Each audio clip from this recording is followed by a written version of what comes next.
bien, on est très heureux de se retrouver tous ensemble autour de la parole du Seigneur. Et je voudrais ce matin aborder un sujet qui est important, essentiel, puisqu'on parle de la parole de Dieu. Et donc, le titre de mon message, c'est « Parole des hommes et parole de Dieu ». Et nous allons voir ensemble, et je remercie Mustapha dans la conduite des chants, parce qu'à plusieurs reprises, il a fait allusion à cette importance, et aussi Christine Laure dans son témoignage, de pouvoir parler des choses que nous disons, que nous confessons ou pas, que nous saisissons ou pas, et combien il est tellement important ensemble de pouvoir laisser et être attentif à ce qui sort ou pas de notre bouche. Je vous propose de lire deux textes pour commencer cette méditation. Le premier dans l'évangile de Matthieu, chapitre 12, les versets 35 et 37. Alors il dit « L'homme bon tire de bonnes choses de son bon trésor, et l'homme méchant tire de mauvaises choses de son mauvais trésor. Je vous le dis, au jour du jugement, les hommes rendront compte de toute paroles vaines qu'ils auront prononcées. Car par tes paroles, tu seras justifié, et par tes paroles, tu seras condamné. » Le deuxième texte dans l'évangile de Jean, au chapitre 17 et au verset 16, c'est le deuxième thème, parce que là, le premier passage, c'est pour la parole des hommes, et la deuxième lecture, c'est pour la parole de Dieu, et puis pour nous aussi, ce que nous en faisons. Et donc Jésus dit « J'ai fait connaître ton nom aux hommes que tu m'as donnés du milieu du monde. Ils étaient à toi, et tu me les as donnés. Et ils ont gardé ta parole. » Ils ont gardé ta parole. Amen. Alors après, il y a un autre texte qu'on connaît bien, qui va se retrouver plus bas, mais je vais le citer tout de suite, c'est Matthieu 24, 35. J'aime beaucoup cette parole de Jésus qui dit « La terre et le ciel passeront, mais mes paroles ne passeront point. Amen. » Nous avons besoin de réaliser que tout ce que nous faisons est très important. Nos actions, et elles doivent correspondre en général à ce que nous pensons et à ce que nous disons. Mais quand on regarde comment l'univers créé par Dieu fonctionne, on s'aperçoit que le moteur de tout, c'est la parole. C'est à partir de sa parole que Dieu a tout créé, tout l'univers matériel, qui n'existait pas, parce que Dieu est esprit, est tout puissant, il existe depuis toujours, il n'a pas de commencement, ni de fin, et par sa parole, il a créé le temps, la matière, l'univers, l'énergie. Il a tout accompli par sa parole. Et c'était impressionnant de réaliser ces choses. La Bible le dit depuis longtemps. Quand vous lisez dans l'Épître aux Hébreux, au chapitre 11, où il parle de la foi, il dit « C'est par la foi que nous connaissons que le monde a été créé par la parole de Dieu et qu'il ne provient pas de ce qui est visible. » Alors c'était très intéressant parce que quand on est entré dans l'ère atomique, l'ère de l'atome, les atomistes vous diront aujourd'hui que si vous enlevez le vide qui est dans l'univers, la matière tient dans un dé à coudre. Et donc, beaucoup de choses qui sont là, réelles, que nous voyons, c'est de l'énergie, c'est de la vie, c'est la proclamation de ce que Dieu a créé dans sa sagesse impressionnante et toute puissante. Alors le premier thème, parole des hommes, nos paroles, le pouvoir de nos paroles. C'est impressionnant quand on regarde dans la Bible et que l'on voit des choses, par exemple ce récit que je cite quelquefois, de Josué. Alors je ne sais pas si tout le monde connaît bien la Bible, mais je vous invite à la lire, comme ça vous allez faire des découvertes, vous allez apprendre plein de choses. Et dans ce livre de Josué, au moment de la conquête, je n'ai pas le temps de vous raconter toute l'histoire, mais on sait qu'en quelques jours, Josué et tout Israël étaient en pleine conquête de Canaan, et il y a un peuple qui a eu très peur et qui s'est déguisé, comme venant de très très loin, avec des vieux habits, avec de la nourriture, du pain dur, enfin ils ont fait tout ce qu'il fallait pour qu'on croie qu'ils arrivent du bout du monde. En fait, ils étaient juste d'à côté. Et ils sont allés palabrer avec Josué. Et quand on lit ce texte dans Josué 9, chapitre 14 à 17, il dit « Les hommes d'Israël prirent leurs provisions. » Pour voir, oui, c'était tout vieux et tout usagé. Et ils ne consultèrent point l'Éternel. Ah, là c'est embêtant. Et Josué fit la paix avec eux et conclut une alliance par laquelle il devait leur laisser la vie. Et les chefs de l'assemblée le leur jurèrent. Et 3 jours après la conclusion de cette alliance, les enfants d'Israël apprenaient qu'ils étaient leurs voisins et qu'ils habitaient au milieu d'eux. Alors, vous savez, quand on lit le contexte, ce qui s'est passé, après presque 5 siècles de patience pour le peuple de Canaan, qui était arrivé maintenant à une telle idolâtrie, sacrifice de leurs enfants et des choses odieuses et inacceptables, Dieu leur a donné à Israël, qui sortait de l'esclavage d'Égypte, de leur pays, et donc ils s'en sont emparés, et ils devaient prendre leur place et tuer tous ceux qui habitaient ce pays. Les Gabaonites compris. Seulement, il s'est passé quelque chose, c'est que Josué et les chefs n'ont pas consulté Dieu, et ils ont donné leur parole, qu'ils les garderaient en vie. Et les choses se sont faites ainsi. La parole de Josué et de ses chefs militaires a été autant respectée que la parole de Dieu, je dirais presque plus à ce moment-là, puisque le serment avait été fait, et donc ils ne revenaient pas sur le serment, alors que Dieu avait dit de faire le contraire. Plusieurs siècles après, du temps du roi Saül, voilà que le roi Saül, dans son excès de zèle assez déséquilibré, 2 Samuel 21:1, eh bien, s'est mis à tenter d'exterminer cette population. Et le règne de Saül a duré un certain temps. Quand il s'est mis à faire ça, les choses sont allées très vite, et puis on se retrouve avec un temps de famine compliqué au tout début du règne de David. Et il demande qu'est-ce qui se passe? Et David cherche le Seigneur. Et Dieu lui dit, c'est à cause de Saül et de sa maison sanguinaire, c'est parce qu'il a fait périr les Gabaonites. Est-ce que on peut comprendre ici que des hommes, dans un moment très important du déroulement du plan de Dieu, ont pris une décision qui était contraire à la volonté de Dieu sans le consulter, et que Dieu a accepté, à laquelle il s'est plié, puisqu'ils y avaient juré, et que plusieurs siècles après, ne respectant plus cette parole, alors Dieu les rappelle à l'ordre pour leur montrer que vous nous aviez donné votre parole, que vous ne les toucheriez pas. D'accord ? Nos paroles sont extrêmement importantes, et c'est ce qu'on a lu au début. Jésus dit, je vous le dis, au jour du jugement, les hommes rendront compte de toutes les paroles vaines qu'ils auront proférées. Et ça va être un peu compliqué. Hein. Par tes paroles, tu seras justifié, par tes paroles, tu seras condamné. Nous avons besoin de comprendre que notre parole est importante. Nous pouvons bénir par notre parole, nous pouvons maudire, nous pouvons dire oui à Dieu ou non à Dieu. Dieu n'oblige personne. Notre parole a autorité. Et après, nous, quand on marche avec le Seigneur, on apprend aussi, hein, par la foi, il y a des choses que l'on confesse par nos paroles et par la foi, et que nous obtenons de la part du Seigneur. En faisant attention, bien sûr, de ne jamais prendre Dieu en otage. Parce que ça, c'est important. Il y a des gens qui parfois disent au nom du Seigneur, ceci, cela, et ça ne marche pas. Ça ne les étonne pas, ils continuent quand même, mais bon, ils devraient se poser des questions. Quand on voit le Seigneur Jésus, j'aime beaucoup ce texte-là, quand il a été tenté par le diable dans le désert, après 40 jours de jeûne, quand l'adversaire lui dit « jette-toi dans le vide », parce qu'il est écrit dans le texte qu'il t'arrivera rien et que Dieu enverra toujours ses anges pour te porter sur les mains, Jésus lui rappelle une autre parole de la Bible qui dit « tu ne tenteras pas le Seigneur ton Dieu ». D'accord ? Et donc, à partir du moment où on oublie que c'est Dieu qui commande, vous pouvez prier tout ce que vous voulez, avec toute l'autorité que vous voulez, ça ne marchera pas. C'est Dieu qui commande.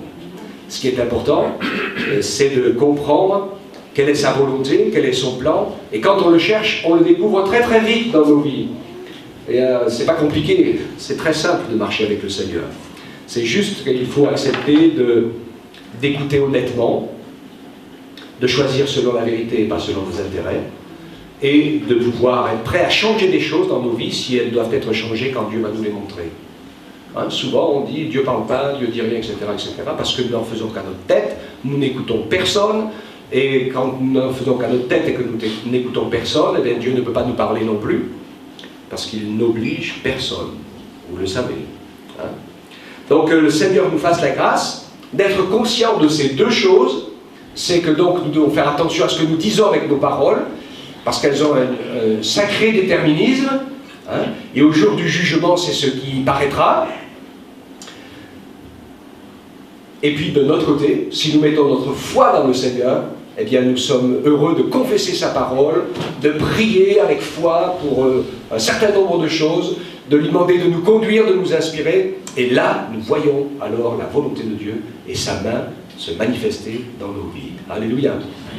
L'autorité de la parole de Dieu, je vous ai parlé donc du fait de la création. Je vous ai lu ce texte qui dit que la terre et le ciel passera, mais que les paroles de Dieu ne passeront point. Et quand vous lisez la Bible et quand vous regardez les civilisations, vous voyez que les civilisations se succèdent, les modes de vie se succèdent, même si aujourd'hui on essaye de nous faire croire que les nouveaux modes de vie, surtout de l'Occident, eh bien, sont des modes de vie libérateurs. Et comme j'ai dit un jour à un homme qui me posait la question, j'ai dit c'est juste des choses bizarres que les civilisations antiques ont déjà faites avant de disparaître. Donc, il n'y a rien de nouveau sous le soleil. Ce n'est pas la peine de nous servir des choses comme si elles étaient des nouveautés, mais regardez la décadence de l'Empire romain, regardez la décadence de l'Empire grec, regardez la décadence de l'Empire des Incas, et vous verrez le débordement d'immoralité, sacrifice humain, etc., tout un tas de choses qui signent l'arrêt d'une civilisation. Ça a toujours été comme ça. Et le monde est le même aujourd'hui. Donc la parole de Dieu ne passe pas, elle a autorité en toutes choses. La terre, le ciel passera un jour, Dieu créera de nouveaux cieux, une belle terre, où la justice habitera, mais tout vient de sa parole. Hébreux 4,12. La parole de Dieu est vivante et efficace, plus tranchante qu'une épée quelconque à deux tranchants, pénétrante jusqu'à partager âme et esprit, jointure et moelle, elle juge les sentiments et les pensées du cœur. J'aime beaucoup cette parole parce qu'elle m'est très utile. Et mon frère, ma soeur, mon ami, si tu la crois et la mets en pratique, elle va aussi être très utile. Elle va comme un gant avec le témoignage de Christine Laure, parce que quand il disait que le médecin avait les outils, eh bien le Seigneur a aussi ses outils avec sa parole. Et aussi il tranche, et aussi il coupe, pour faire la différence entre nous, entre ce qui est clair, ce qui n'est pas clair, entre ce qui est bon et ce qui est mauvais, ce qui est dangereux pour nous et pour les autres. Je pensais pendant son témoignage, Dieu ne peut pas nous obliger à le suivre si on ne veut pas. Mais parfois, on peut se trouver sur des chemins où on se met en danger pour soi et pour les autres. Et Dieu ne nous laisse pas sur ces chemins-là, surtout quand on veut lui appartenir et qu'on veut marcher avec lui. Et c'est un miracle de sa grâce qu'il fait. Donc il nous ramène à la raison. Et les uns les autres, si nous appartenons, comme disait Moustapha au début, on n'est pas meilleurs les uns que les autres quand on est chrétien. C'est juste qu'on a compris que si on n'avait pas confié notre vie à Jésus, si on ne lui avait pas donné notre cœur, on serait perdu dans notre misère. On aurait fait pire que pendre. Mais Dieu nous a fait grâce et de temps en temps, et ça m'est arrivé aussi, je ne suis pas meilleur que vous, hein. Le Seigneur m'a arrêté, j'ai pris 3 claques dans la figure et il m'a dit c'est bon, ça va, tu t'arrêtes maintenant. Hein? Alléluia, merci Seigneur. Ça fait du mal, mais ça fait du bien. Parce qu'on comprend, hein, tout d'un coup, qu'on est peut-être un peu allé loin et que le Seigneur est celui qui veut qu'on puisse bénir avec force et qu'on puisse bénir avec autorité. Et c'est la dernière partie, je ne veux pas vous garder trop longtemps. Nous sommes les dispensateurs de sa parole. Matthieu 5, 44. Mais moi je vous dis, aimez vos ennemis, bénissez ceux qui vous maudissent, faites du bien à ceux qui vous haïssent, et priez pour ceux qui vous maltraitent et qui vous persécutent. Dans la même idée, l'apôtre Paul, dans Romains 12, 14, bénissez ceux qui vous persécutent, bénissez et ne maudissez pas. 1 Pierre 3, 9, ne rendez pas le mal pour le mal ou injure pour injure, bénissez au contraire. Car c'est à cela que vous avez été appelés afin d'hériter la bénédiction. Amen. Le rôle de l'Église, de Jésus-Christ, où Jésus a manifesté sa grâce, eh bien c'est d'apporter la bénédiction de Dieu. Sous la dispensation de la loi, il y avait une action un peu dure parfois, action-réaction, comme dirait quelqu'un, qui était le fait de montrer la justice, la sainteté de Dieu, la réalité que personne ne peut entrer au ciel en restant pécheur, et qu'on a besoin d'un sauveur. C'était le but de la loi, de nous convaincre de péché. Et de notre côté, le ministère et la dispensation de l'Église, de nous, les enfants du Seigneur, c'est de faire comme Jésus, c'est de manifester l'amour de Dieu. Même si quelqu'un n'est pas gentil envers nous. C'est notre école.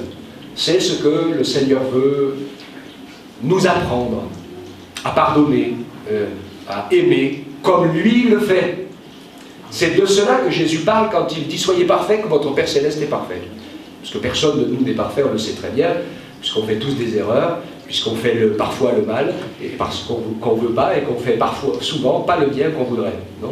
C'est ça? Ou je suis tout seul. On est un peu comme ça, hein, tous les uns les autres. Et donc on est loin d'être parfait. Mais en fait, cette expérience dans la perfection selon Dieu, c'est de réussir à pardonner, à aimer, à bénir, même ceux qui maudissent, parce que la bénédiction, elle est bien plus forte. Alléluia. Et combien de gens ont passé une grande partie de leur vie à maudire, à faire des choses vraiment, vraiment affreuses. Et puis un jour, leurs yeux se sont ouverts. Et leur cœur a été changé. Même des gens qui ont été des tortionnaires dans des camps de la mort. Il y en a certains qui se sont arrêtés dans leur folie et qui se sont repentis de leurs péchés et qui ont accepté Jésus comme leur sauveur. Amen. Et ça, c'est impressionnant. Donc Dieu veut nous encourager, nous qui sommes ces dispensateurs de sa parole, par notre vie, par notre témoignage, par nos actes. Eh bien, nous sommes encouragés à pouvoir faire briller la lumière de Jésus. Et Dieu nous y appelle, Matthieu 28, 19, il dit « Allez, faites de toutes les nations des disciples, baptisez-les au nom du Père, du Fils et du Saint-Esprit, et enseignez-leur à garder tout ce que je vous ai prescrit, et voici, je suis avec vous tous les jours, jusqu'à la fin du monde. » Alléluia. Jésus est plus grand que tout. Il est plus grand que la maladie et même que la mort. Et cela, nous sommes tellement heureux de pouvoir le confesser. Que le Seigneur nous encourage et nous fortifie les uns les autres pour que nous puissions être conscients de ce privilège qui est le nôtre. De pouvoir vivre avec Jésus, c'est ça l'essentiel. De savoir que nous devons faire attention à ce que nous disons avec nos paroles et que nous sommes appelés à donner des paroles de bénédiction avec dans notre cœur l'amour de Dieu qui se manifeste. Ça, c'est notre école. Moi, je l'avoue, ce n'est pas dans ma nature, hein, mais je découvre avec vous, comme vous, je l'espère, hein, qu'au fur et à mesure qu'on le fait, qu'on le met en pratique, eh bien, il y a vraiment tellement de joie à pouvoir aimer, pardonner, faire grâce, donner une nouvelle chance, faire en sorte que les choses puissent avancer et changer. Ça fait 40, non, ça fait je vais dire, je ne sais pas combien de siècles, hein, ça fait des siècles et des siècles que les hommes règlent leurs problèmes par la violence. Mais ça n'a toujours pas réglé les problèmes. Finalement, le monde n'a jamais été aussi violent, et il l'est de plus en plus, et on apprend même aux enfants à jouer à la violence aujourd'hui. Il ne faut pas s'étonner que ça ne va pas en s'arrangeant. Hein. Et donc, Dieu nous permette de savoir que, quand on regarde l'exemple de Jésus, c'est le seul qui a pu changer le cœur des hommes en nous apprenant à répondre par l'amour à la violence, au pardon et à la bénédiction et à la délivrance, parce que Jésus n'a pas changé. Et je termine, pour conclure, avec un dernier verset qui va nous encourager à être attentifs. Il parle de notre langue. C'est Jacques, chapitre 3, verset 1er, et qui nous montre donc comment nous devons organiser notre vie pratique. Il dit, mes frères, qu'il n'y ait pas parmi vous un grand nombre de personnes qui se mettent à enseigner, car vous savez que vous serez jugés plus sévèrement. Et c'est vrai que c'est important. Nous bronchons tous de plusieurs manières. Mais si quelqu'un ne bronche pas en parole, c'est un homme parfait, capable de tenir tout son corps en bride. Si nous mettons le mort dans la bouche des chevaux et qu'ils nous obéissent, nous dirigeons leur corps tout entier. Aussi, même les navires qui sont grands et que poussent des vents impétueux sont dirigés par un très petit gouvernail au gré du pilote. De même, la langue est un petit membre, et elle se vante de grandes choses. Voyez comme un petit feu peut embraser une grande forêt. La langue aussi est un feu, c'est le monde de l'iniquité. La langue est placée parmi tous nos membres, souillant tout le corps et enflammant le cours de la vie, étant tellement elle-même enflammée par la géhenne.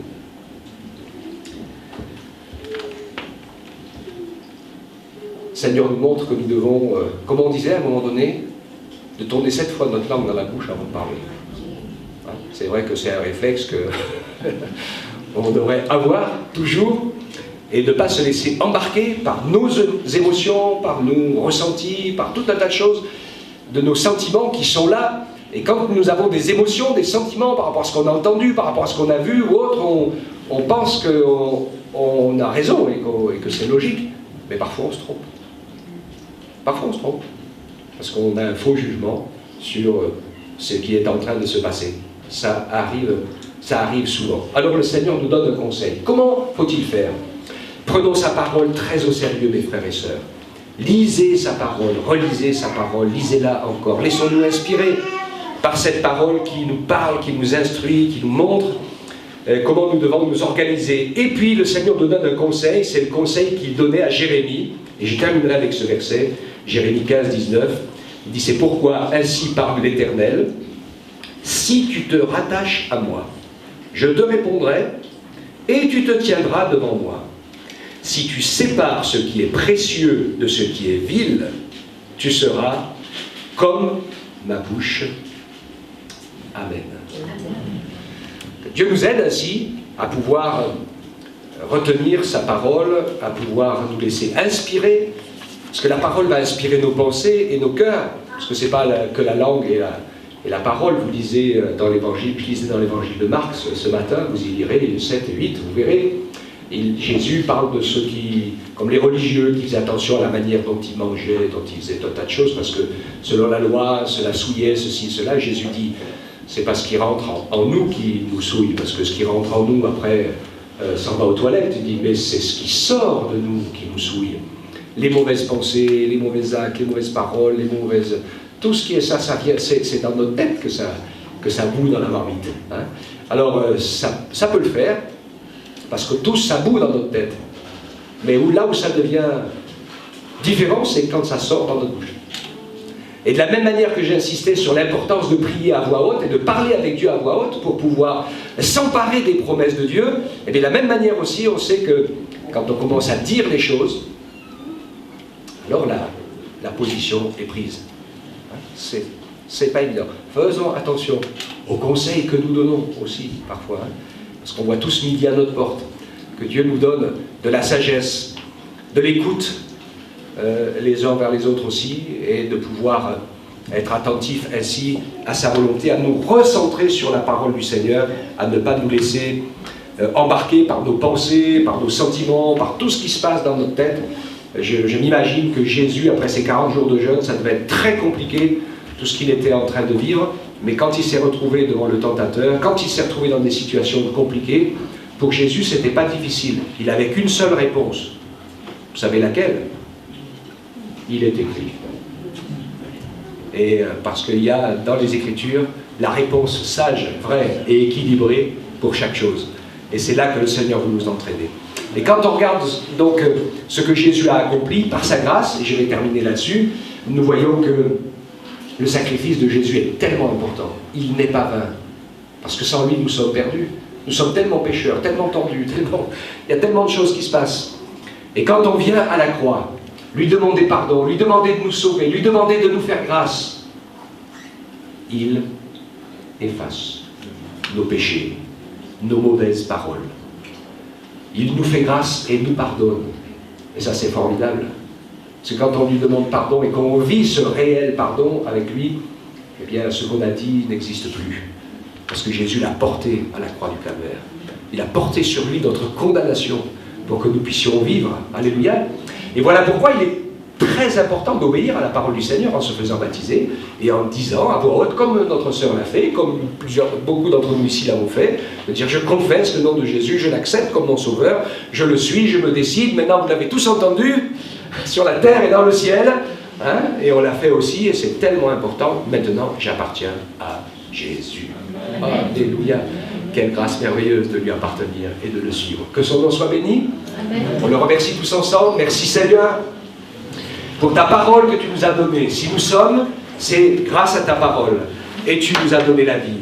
Si nous sommes sauvés et rachetés, c'est grâce à ta parole et à ton amour. Et parce que ta parole est devenue chair, que Jésus a pris la chair et le sang pour pouvoir mourir à notre place. que nous pouvons être sauvés et que nous pouvons retrouver une parole qui ne soit plus une parole de condamnation, de jugement, une parole de péché, mais qui puisse devenir une parole qui est une parole de bénédiction, qui puisse devenir une parole qui est une parole de vie, une parole inspirée par ton Saint-Esprit. Seigneur, quelle grâce tu nous fais de faire de notre corps le temple de ton Saint-Esprit pour que nous puissions aussi et surtout et travailler et prier pour dire les choses que tu veux que nous disions, pour prier selon ta parole, pour confesser ton nom selon ta parole, pour te louer, pour t'adorer selon ta parole, pour que tu sois le plus grand en nous, Seigneur, et que ta parole vivante et éternelle nous envahisse et nous entraîne jusque dans ton éternité. Merci pour ces moments bénis et glorieux que nous vivons ensemble. Merci pour ta parole qui vit en nous par le Saint-Esprit, même quand nous sommes à la maison, partout où nous sommes. Tu es avec nous et nous ne sommes jamais seuls. Quelle grâce incroyable. Merci Seigneur, puisqu'aussi dans ta parole, tu as dit de nous préparer une place, afin que là où tu es, nous y soyons aussi. Et nous attendons avec impatience ce jour où nous nous retrouverons réunis à toi. Ensemble, nous te disons merci Père éternel. Merci Jésus pour ton grand salut et ton amour tout-puissant révélé par le Saint-Esprit. Que ton beau nom soit glorifié, ô Éternel notre Dieu. Amen. Amen.